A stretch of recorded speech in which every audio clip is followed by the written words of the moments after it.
Episode number 416, how to overcome those creepy crawlies that drive you nuts in the woods. No more excuses.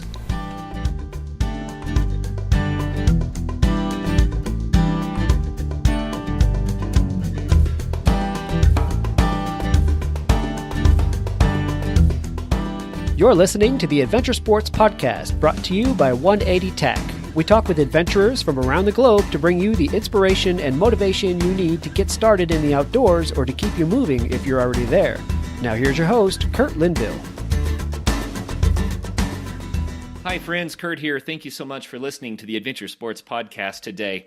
Today's show is going to be a little bit off the beaten path for us, but I think it's something that you will really appreciate as a listener.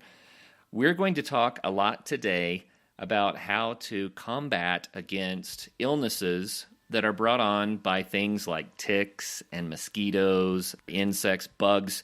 This is a big deal for adventurers. And, we like to not talk a whole lot about that stuff because it just seems like a side nuisance. But the reality is a lot of people are being impacted by illnesses that they pick up in the woods. And when we're out doing these adventure sports, we need to know how to protect ourselves.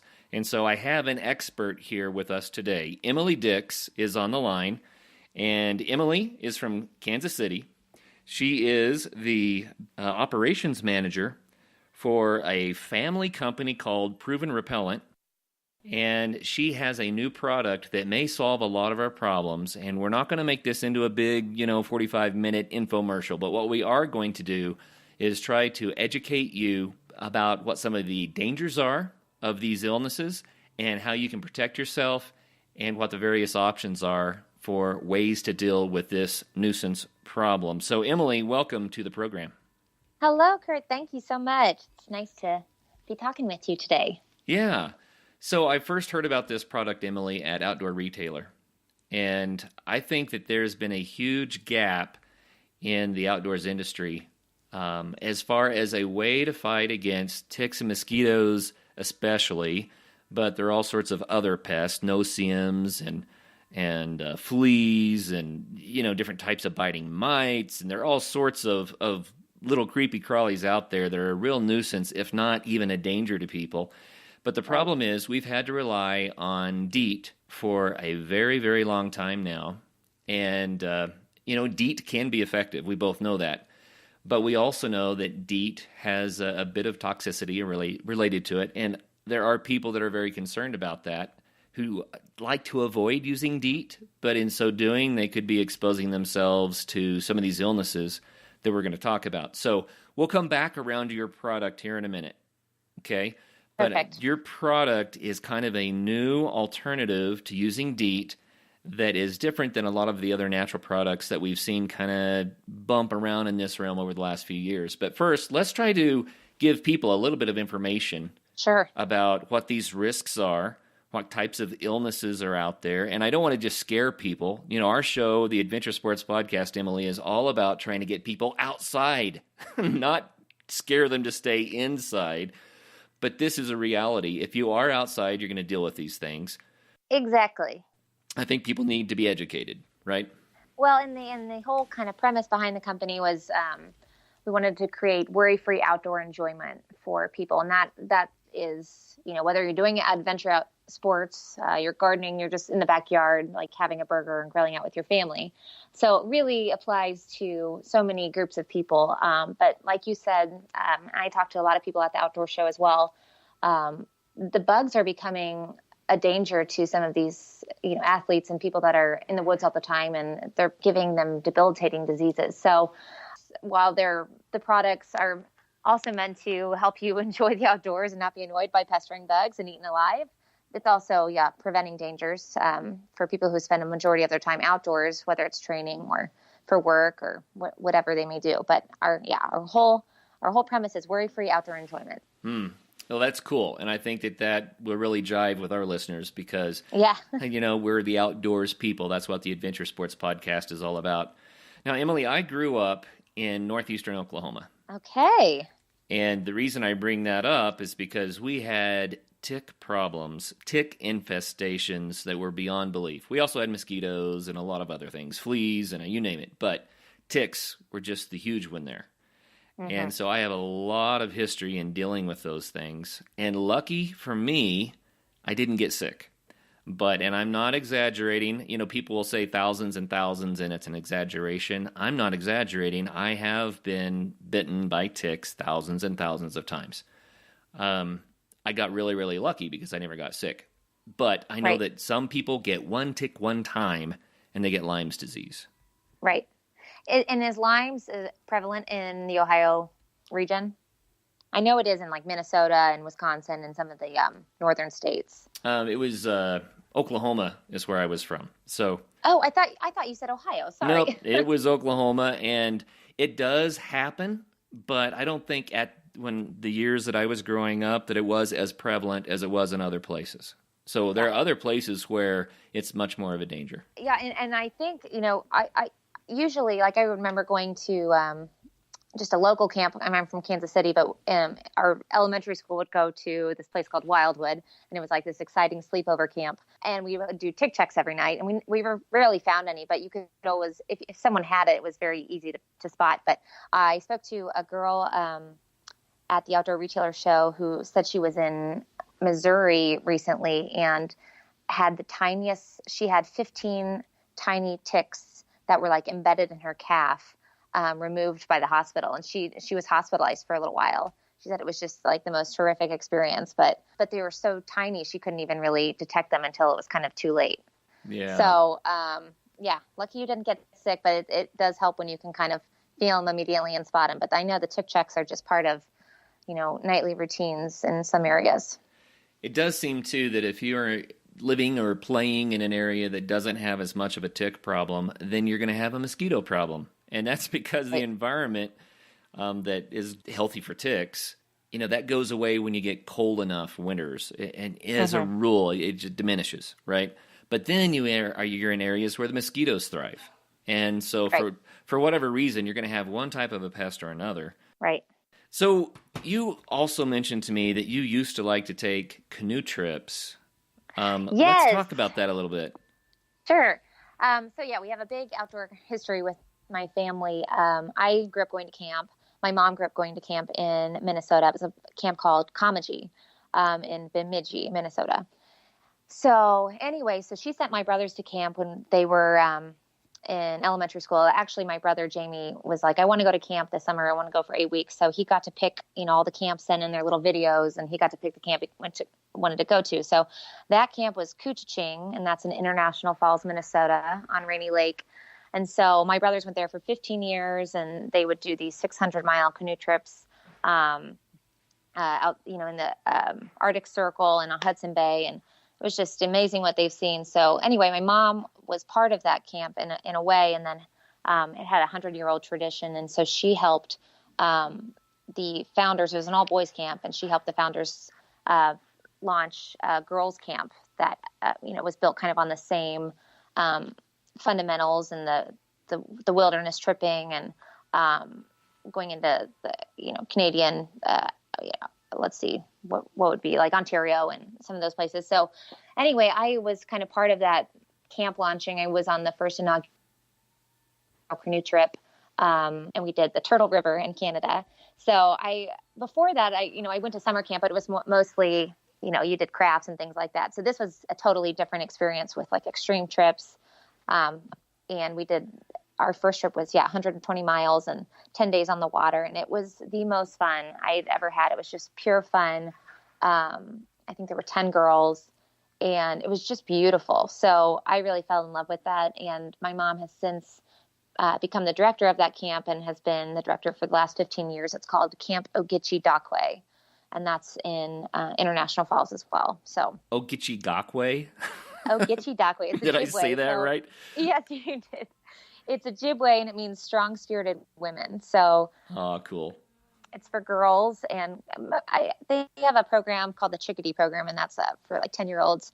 But mostly it's high school and college, and it is just an amazing place. They first inhabited an old fishing lodge with the little out cabins, and it was a pretty dire place. And since then they've done the fundraising, and this is all under an organization called the Camping Education Foundation. that houses both Kuchiching and Ogeechee. But they now have a fully built out camp that's just amazing. And I used to work there, in college and a little bit after that, but I get up there once a year, and I want to be a camper forever. It's like the most amazing place. So anyway, we've shipped them 150 bottles of proven repellent, and they've been using them on all their canoe trips. And the girls that have used it, and as instructed, have come back with 0 bites, and others have not fared so well. So anyway, it was a good introduction to the nasty effects of mosquitoes and black flies. But the trade-off is amazing because the country is beautiful, and the canoe trip experience was just awesome. I'll never forget it. Well, you know what? I want to relate a personal story a little bit. When I was a kid, I grew up on a farm. Okay. In Oklahoma, not Ohio. Oklahoma, not Ohio, correct. And in the summertime, there were so many ticks in the woods in Oklahoma that it just became a matter of you really couldn't go in the woods. It was just that bad. And so what I did all summer is I would hike through creek bottoms. So I would stay in the water. And the ticks would still drop off of bushes near the banks on me. But I would spend my summers hiking through streams because that's the only way I could get outside. And I couldn't stand to be inside. I had to be outside. Couldn't wait for winter to come with a good hard freeze. It would knock down the tick populations. And then I would roam the fields and the forest outside of the water. But that's what I had to do to be outside and not have these major tick issues. Well, no, I was just going to say this is a very near and dear issue for you. I mean, I don't know many young kids who are, thinking about the tick population and the winter freeze. So that was very relevant important to your life then. Well, and my concern is that it's a reason why a lot of people don't get out and do fun things outdoors. And we believe that the health and the spiritual and the mental health and all these sorts of benefits that come with being active outside are vast. That's why we have this show. The Adventure Sports Podcast is all about trying to get people off the couch to go out and experience the bigger world. You know what I mean? Yeah. And this is one of the main reasons in that part of Oklahoma that people stay inside. Another reason is that it can be really, really hot and really, really humid. But the reason I bring this up is that I was always looking for a solution. And just so people know how bad this was, I'm going to tell 2 stories. My family, before we bought the farm, when we were looking for a piece of property, I was just a little kid, really young.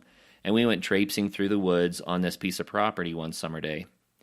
And it happened to be at kind of the peak of the tick season. And in Oklahoma, that means that you're late enough in the season that the ticks have managed to reproduce, and they have created what we called seed ticks. One single female tick lays eggs that hatch, and there will be many hundreds, if not even up to 1,000, of miniature, almost microscopic ticks that'll be in a clump. And you walk by a blade of grass or a bush, and they plop on you all at once. And you look down, and it looks like a bruise because there are all these almost microscopic ticks, maybe 500 of them. And it looks like a bruise, but it's moving. And you realize I'm in trouble because every single one of those will bury into you if you don't get them off or keep them off. So anyway, long story short, I fell asleep that night on the bathroom counter while my parents removed ticks from me for hours and hours and hours. Oh my gosh. And so when I say that there is a tick problem, that's what I'm talking about. Now, hopefully, other people don't experience anything like that. Hopefully for other people, it's, I don't want to get a single tick because I don't want the risk associated with that, Right. Well, and I think the people that are, living in the regions that are so infested with ticks, this has always been an issue. Whereas, the last few years, mosquitoes were all over the news with, Zika virus and West Nile. And then everything kind of shifted and the news has really been talking about ticks. So I think the populations or the emerging tick diseases, there's some statistic like there's 20 new diseases emerging from ticks. So I think they're really getting, while people have had this problem forever, I think it's now becoming more of a mainstream issue. And I don't know if the populations have increased, but I know the diseases that are emerging are pretty debilitating. There's one, I think it's called Powassan virus, and that makes you not be able to taste meat. Wow. Or red meat or something. Or no, you become allergic to red meat or something like that. But it's life-changing. That would be a major deal for me. Yeah. Having my cheeseburgers. Well, and then there are also the mosquito-borne diseases. Yeah. Like the Zika virus, which you mentioned. Right. And then, there's West Nile. Chiquiranga was a big one from, I think, the last 2 years, last season at least. I think, and that just gives you like incredibly painful like flu symptoms, and it pretty much can knock you out for about a month or so, just with, I think it worked on like your muscles and things like that. So it was just a really, can be very debilitating. And Lyme's disease is one of those that I think you kind of have it forever and you kind of go into a remission of some sort. But it's bad. So we think about a lot of these diseases as something that you get in a third world country. And I think the reason is because they're more prevalent in third world countries. But if you look up these diseases in the United States, it can be kind of shocking.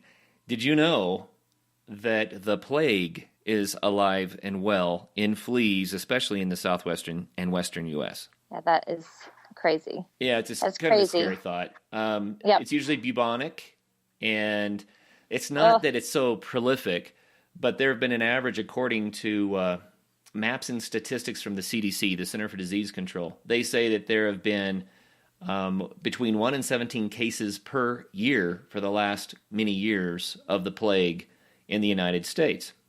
So, and that's, of course, from fleas that are usually on rodents that are in the woods that jump on you when you go by. So, I mean, good grief. It seems like these little critters are out to get us. Right.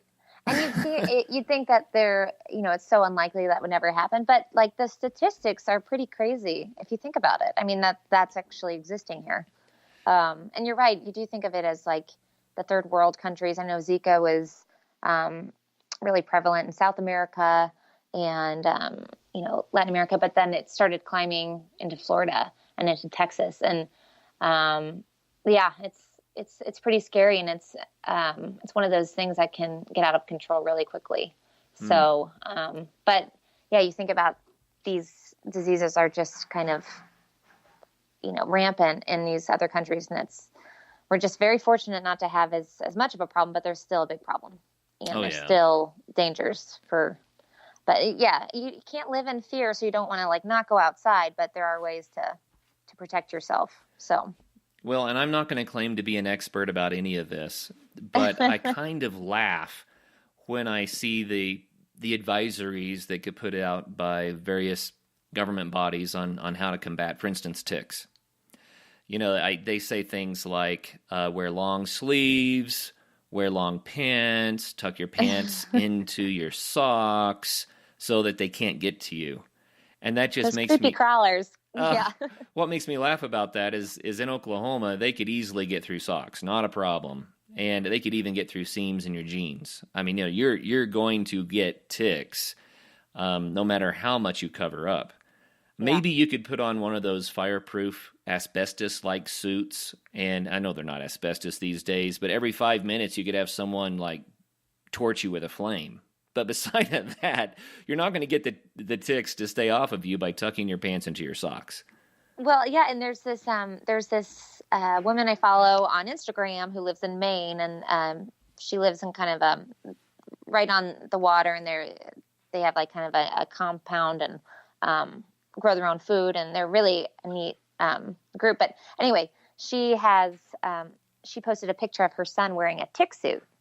And because I think that, the ticks are just crazy up there as well. And it did look like one of those like asbestos suits. And I was like, oh my gosh, these poor kids have to run around in these space suits. But, it's like, what lengths would you not go to protect your kids, but also, not have them fear the outdoors. So anyway. Well, I'm looking for a solution. Because I want all of our listeners to feel like they can go outside and have a way to avoid some of this stuff. I mean, even if these little creepy crawlies didn't carry disease, it's no fun to get bitten, to get a sore that itches and stays inflamed for days. Right. that's no fun, and it's enough to make people say, I'm not going outside. So I would like to solve this problem so that people can go outside. And like you were mentioning just before we started, people that are doing adventure races, they're being exposed to all kinds of these parasites. Yeah, and no matter how fit, active you are, these diseases will, it's irrelevant from your current health. It's just they will get you. Oh yeah, yeah. I mean, you think about all the different things. Mountain biking. If you're mountain biking in areas with ticks, you're going to get ticks. Trail running, very, very popular. Ultra distance running, very, very popular. All of these things, you're going to be exposed to ticks. Now, if you decide to get out of the tick country to areas that get colder in the wintertime, now you're exposed to the mosquitoes. Yep. And so it doesn't matter what it is. If you're outside, what about rock climbing? Well, you've got the mosquitoes and you might have the ticks. Well, and your mosquitoes, you're holding on for dear life rock climbing, and then some mosquitoes like biting you. It's like that's a danger in itself. And yeah, I mean, if nothing else, if they're not even in disease carrying areas, they're so annoying and they really can hinder your experience. I remember camping, we would get into our tent and look up, and there were so many mosquitoes in our tents, and we would just spend the next 30 minutes trying to kill mosquitoes before we fell asleep. That's common, what you do when you're camping, but it can definitely, hinder the enjoyment. By now you certainly know who Bent Gate is. That's for a great reason. Bent Gate Mountaineering has been sponsoring the Adventure Sports Podcast almost from the beginning, and we really appreciate that. They've made it possible for all the great shows to continue coming your way. We want to say thanks by reminding you to go to them for your backcountry gear.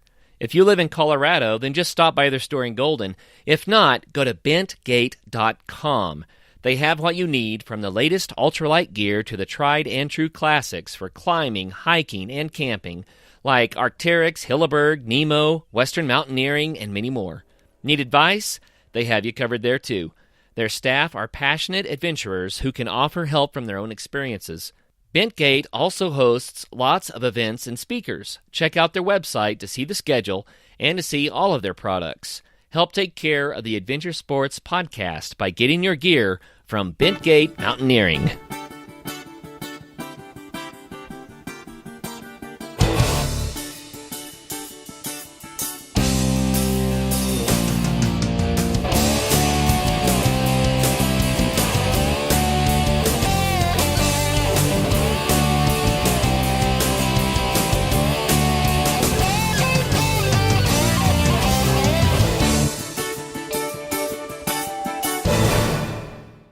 Here's some things that I've done to combat mosquitoes when I go backpacking.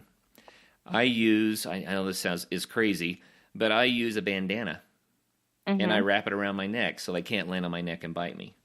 And if they're really thick, I'll take the bandana off my neck, and I'll kind of slap it around my head and ears and neck while I'm hiking or doing things around camp, kind of like a horse would use its tail to chase away the flies.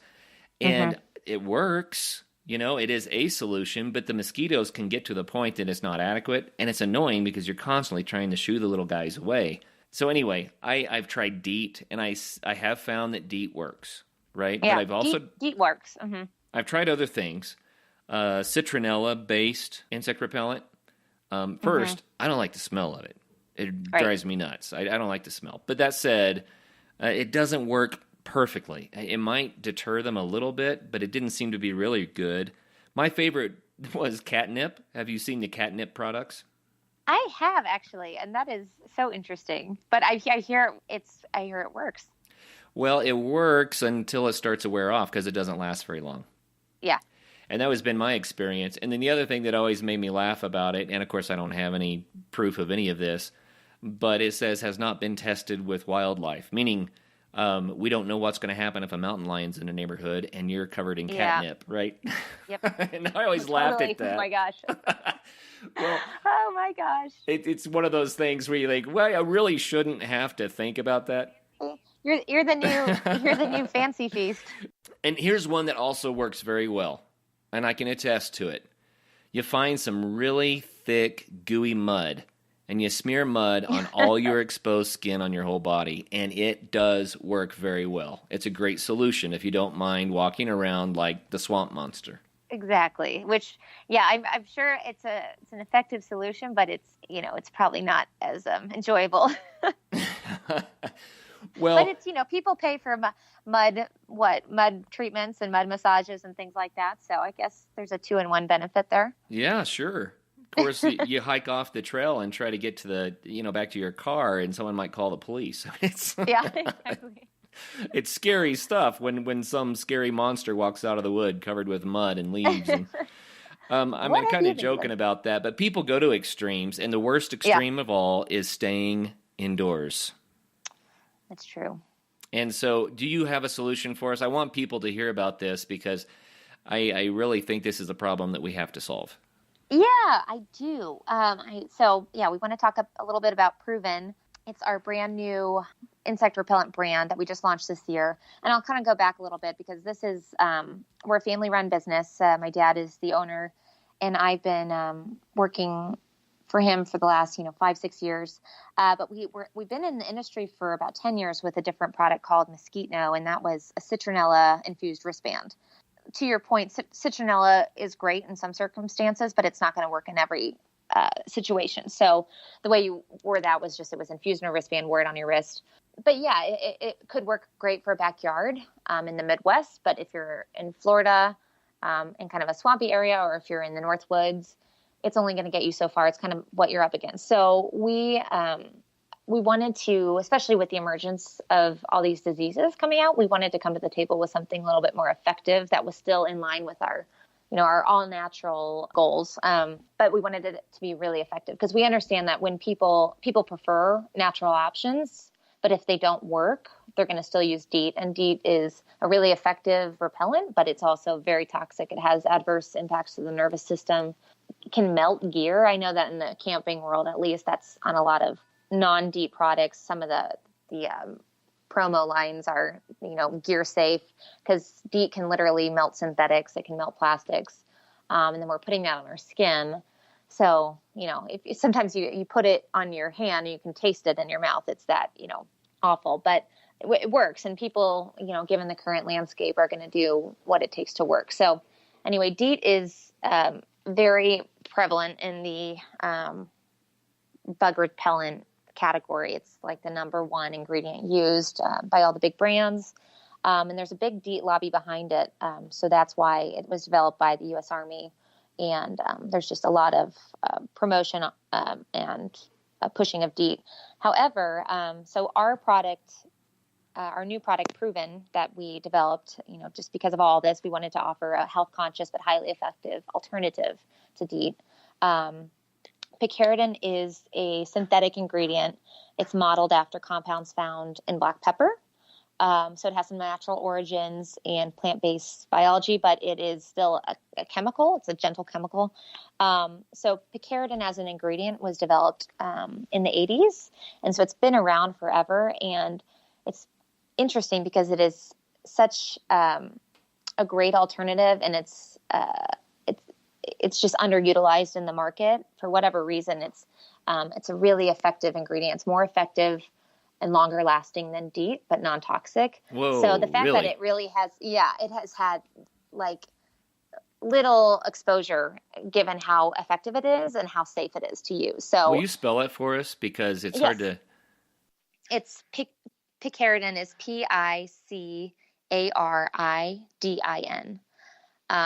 And it was developed by Bayer AG in the 1980s. So it's been around, and it just, when we discovered the ingredient, we were like, why is this not being used more often? Because the testing and the efficacy data behind it is amazing. It lasts for 12 to 14 hours, depending on which form you're using. We have a spray and a lotion. So longer lasting than DEET, non-toxic. It's safe for babies 2 months and older, safe for pregnant women. And it repels against chiggers, black flies, no-see-ums, mosquitoes, obviously, ticks, and a lot of the nasty, annoying insects, the flying insects. It lasts for 12 to 14 hours, which is a big deal when you don't have to reapply something every few hours. And the fact that it's non-toxic but just as effective as DEET is really where it creates a lot of value. So you mean I could go outside without a Tyvek suit on? Yeah, exactly. Exactly. Well, and just to give you an example, so one of our office neighbors down, she's a few doors down. So we're in Kansas City, but we're surrounded by a lot of farmland. So she lives on a farm. She has horses. And when we first got our first shipment in, I ran over to her and I was like, okay, try this out. She said she's had this major fly problem with her horses and tick problem. She picks about 100 ticks off them a night, her horses, because she's out in the country. And so a few weeks went by and I saw her out in the parking lot. She goes, what is that stuff? I can't even tell you. I've never found something that works, as effective. I mean, it's amazing. I have not I've been spraying it on the horse's legs, and underbelly, and I have literally pulled off 0 ticks since then. Wow. And I know it's so effective. And she says that we take walks in the fields, every evening, and we used to come back and pull ticks off of our ankles. And she's like, I kid you not, we have not been pulling anything off since we started using it. So it's really effective. And the testimonials that we get are just, really kind of validate what we're going after, is just providing people with a healthier, safer option that's still really effective. Because, I'm a health conscious, health minded consumer. And so I can empathize with people when they don't know what to do with, making the choice between putting DEET on themselves or, getting a harmful disease. It's like, which is worse, the toxicity or disease, Right. So we're trying to be that solution. So it's called picaridin, and your product is called Proven Insect Repellent. Yes. So our brand and our product is called Proven Insect Repellent. And we utilize the active ingredient picaridin. And I think there's a few different brands on the market that offer picaridin, but like I said, it's so underutilized and should be much more mainstream than it is, because it's so much safer and healthier for people. Okay. So you say it's safer and healthier, and I'm taking your word for that, but can you give us some of the science behind that? How could something be such a deterrent to insects? And these guys, they'll go to any length to get to you, right? How could it be that effective if it's so harmless for humans? It comes down to the chemical compounds of it. It's modeled after black pepper, which is like has natural repelling factors. The ingredient itself works on the odor receptors of the bugs. So it's nearly odorless. It's a colorless compound. And it works on the odor receptor, so the bugs don't know you're there. So it has near cosmetic qualities, where it's gentle on skin. It's low toxicity, none of the dermal sensitivities or anything like that. So the compound is stable toward light, water, and sweat and oxidation. So it's biodegradable. The chemical compounds itself are very are gentle, but the way it works on the bugs is super effective in repelling against them. Well, it sounds wonderful, and I have to say, growing up in Oklahoma and then adventuring all over the West and in Colorado especially, I've dealt with ticks, I've dealt with fleas, I've dealt with mosquitoes, I've dealt with every kind of biting bug, biting flies, you name it, and we've had to deal with it. So if there really is a natural solution, something that is non-toxic that we can use without having to worry about it. I mean, I've had to resort to using DEET, and I don't like it. I don't like using DEET. Yeah. So well, and now the CDC, the World Health Organization, and the EPA, ever since there was that national kind of emergency with Zika, they all recommend this ingredient picaridin as an effective repellent against mosquito-borne illnesses. So, the CDC is on board, and they name picaridin. So we're trying to help educate people that there is a health conscious alternative. There's a lot of brands out there that kind of go toward the gear safe aspect of it, but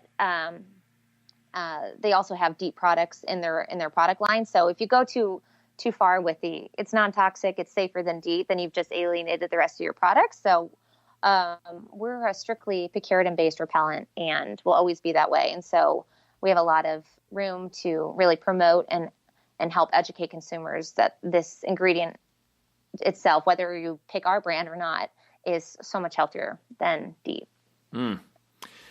Just for fun, I'm going to throw in another trivia fact that I just looked up. Mm-hmm. 1,700 cases of malaria diagnosed in the United States each year. That's absurd. Yeah, and most of those, by the way, the CDC believes that most of those came into the United States with people that were already sick from being in other countries. But, we've had malaria problems throughout the United States in the not-so-distant past. And I'm sure that in some of the southern states, there are still areas where you can get malaria here in the U.S. Mm-hmm. Yeah, and catching it when you go abroad and bringing it back. And that's another thing. The World Health Organization has recommended picaridin as an ingredient if you're going abroad now. So it really is. It's effective. DEET's going to always be effective, and some people will never, give up DEET. They love their DEET, and that's fine. But for people who are, have that concern and are looking for a health conscious option, that's where we're coming in. Camp Crate, 3, 2, 1. So we had some customers in the backcountry call us because they were concerned they had altitude sickness.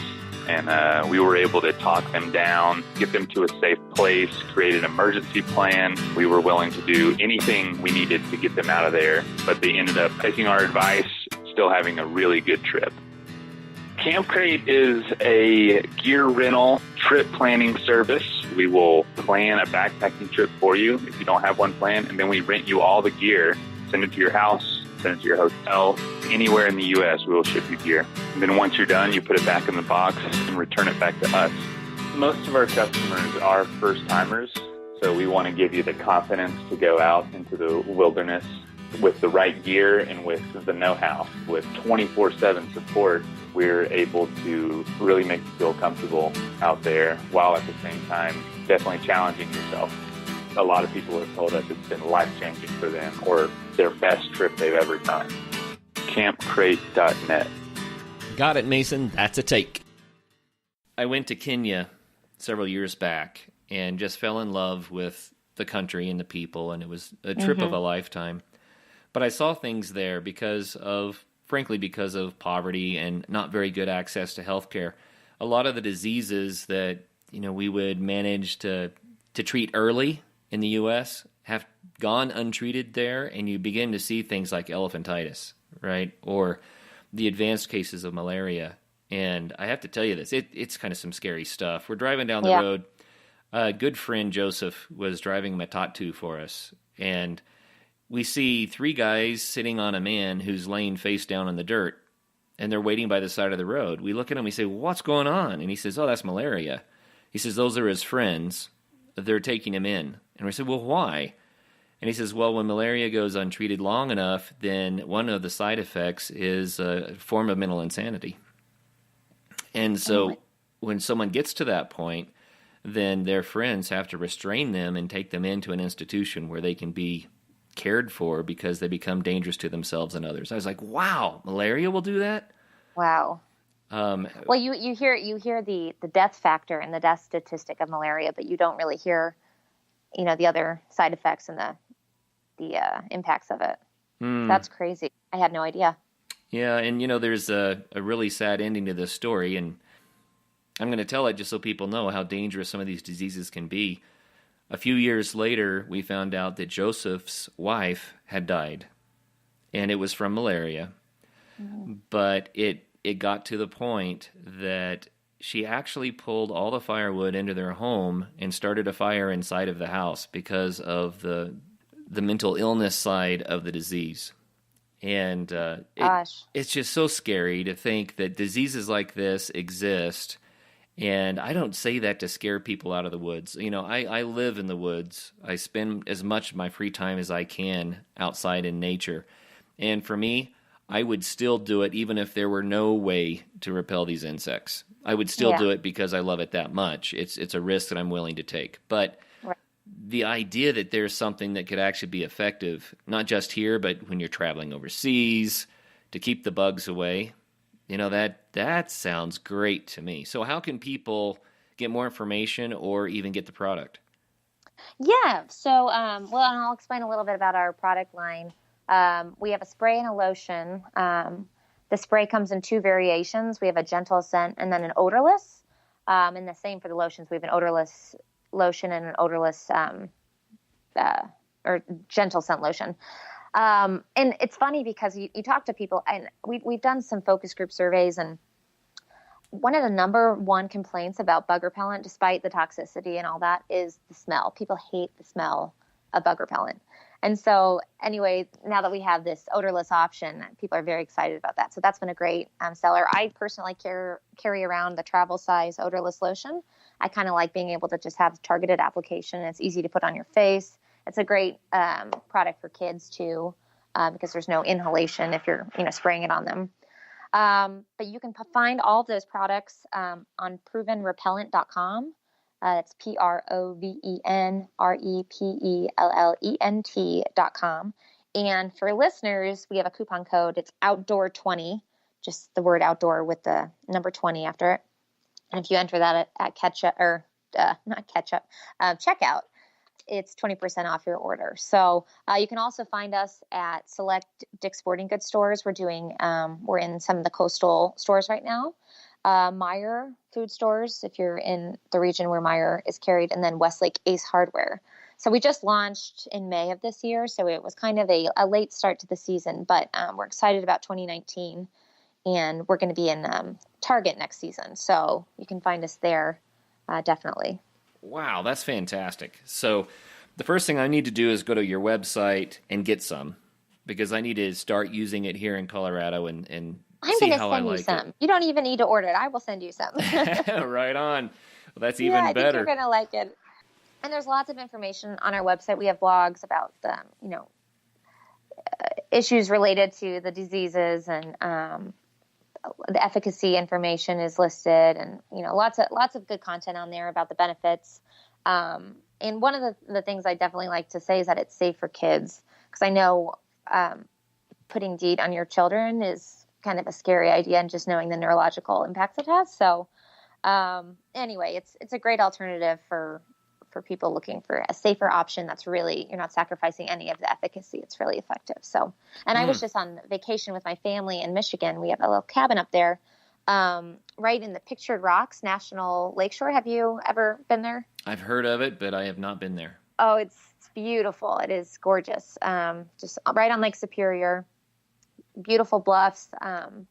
And anyway, beautiful, but mosquitoes are horrific and flies are horrific. So we were using it the whole time. I had a ton of family up there, and it really made the outdoor experience a lot better. So I think that everyone can kind of benefit from a better solution, and everyone has their own, preference, but definitely want to introduce Proven and the ingredient picaridin, because it's really, I think it'll be a game changer for some people looking for a different option.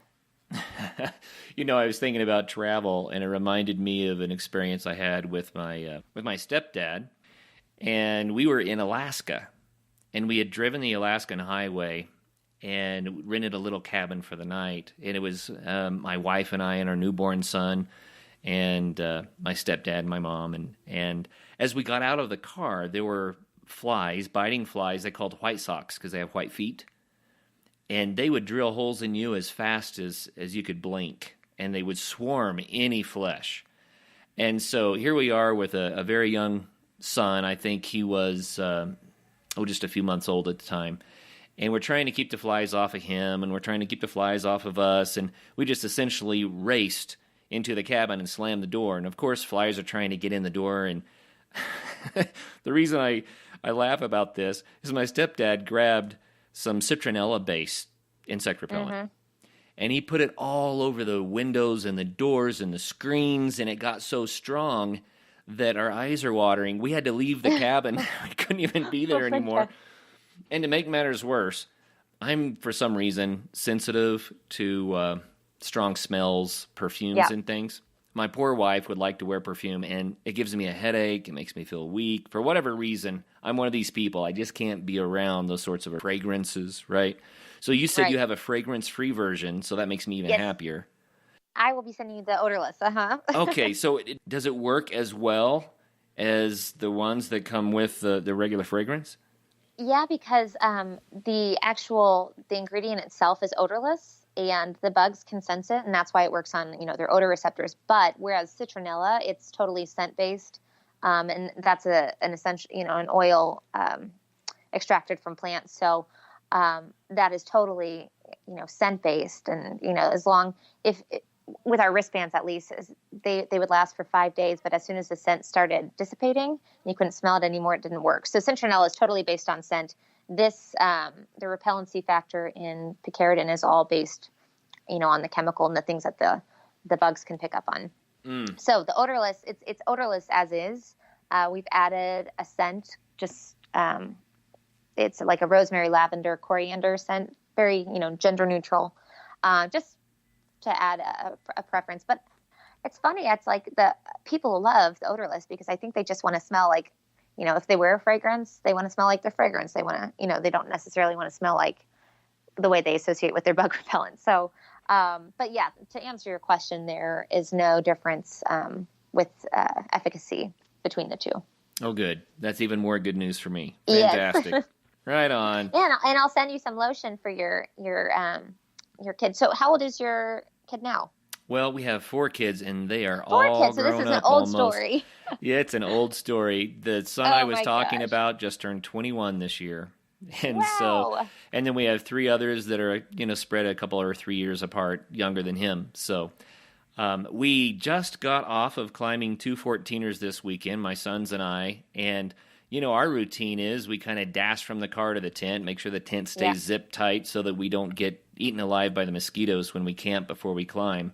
And, that's just the standard. We're constantly battling against these critters, but we still go out all the time. So I'm really liking the sound of this because now maybe I can go out and say, I'm not going to have to worry as much about things like Zika virus or West Nile virus, that sort of stuff. Exactly. Yeah, it's just one less thing to worry about, and that was kind of the whole goal, is worry from disease, worry from the toxins you don't want to put on your body, and just worry free from annoying insects. So anyway, the whole point is to help you enjoy the outdoors more and enjoy the best parts about it.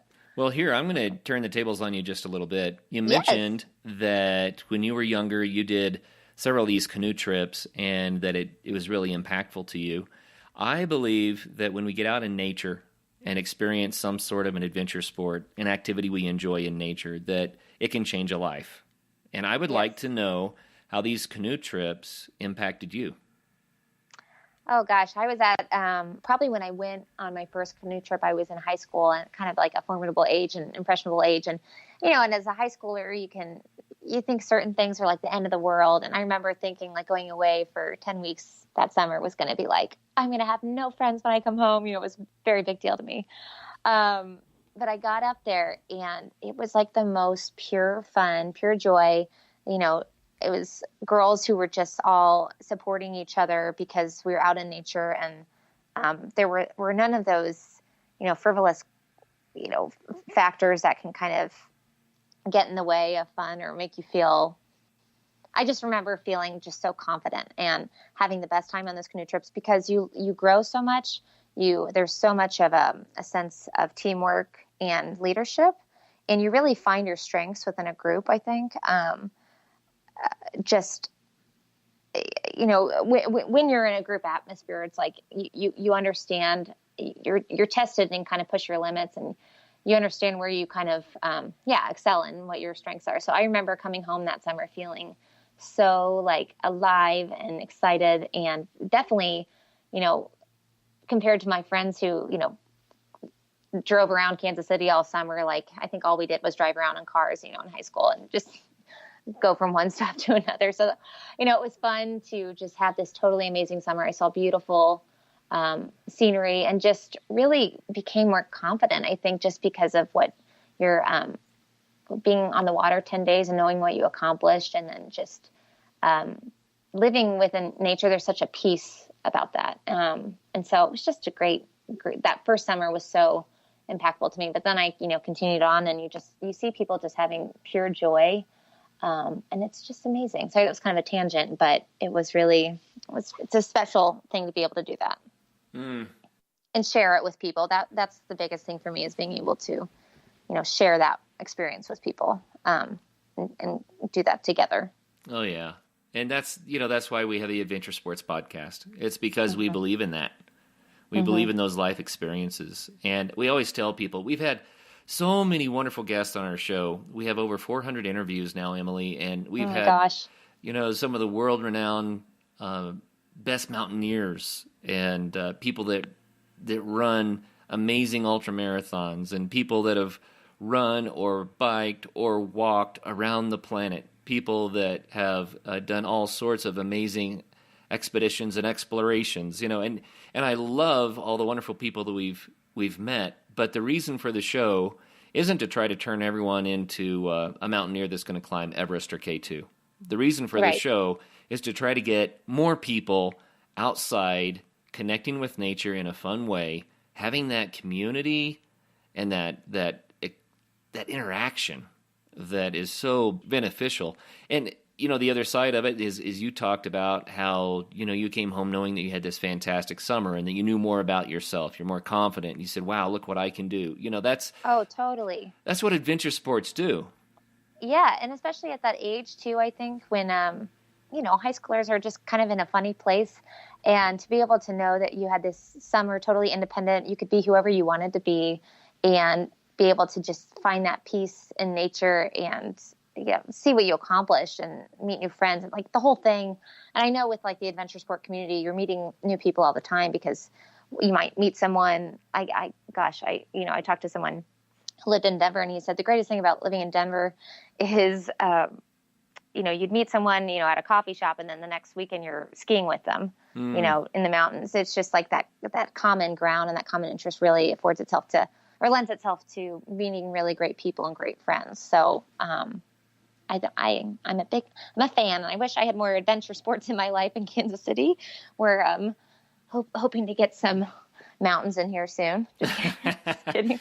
Well, I tell you what, I always encourage all of our listeners. It doesn't matter where you live; there are wonderful things to do. You just have to find them. So, Kansas City. Yeah, exactly. I mean, you have water, you have lakes, you have streams, rivers. You can do boating, you can do fishing, you can do mountain biking, you can do road biking, you can do running, ultra distance running, you could do skydiving. You could. I'm going to stop. You see what I mean? Exactly. You don't have to live in Colorado to do this stuff. You made your point. You made a great point. I know. So, and I've got a big dog, and he loves being outdoors. So as soon as it cools down, we're going to go for long, walks, and we love going to the parks and things like that. So anyway. Well, you just brought something up that I want to ask you about before we let you go here. Oh yeah.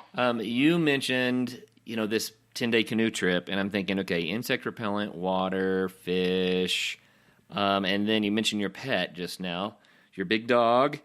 And yes, Bogart. He's a Bernese Mountain Bogart, dog. Fantastic. So the question I have is, we always come up with these great new products that are going to save the world, and it's something like DDT, and we find out years later is about to kill all of our birds of prey.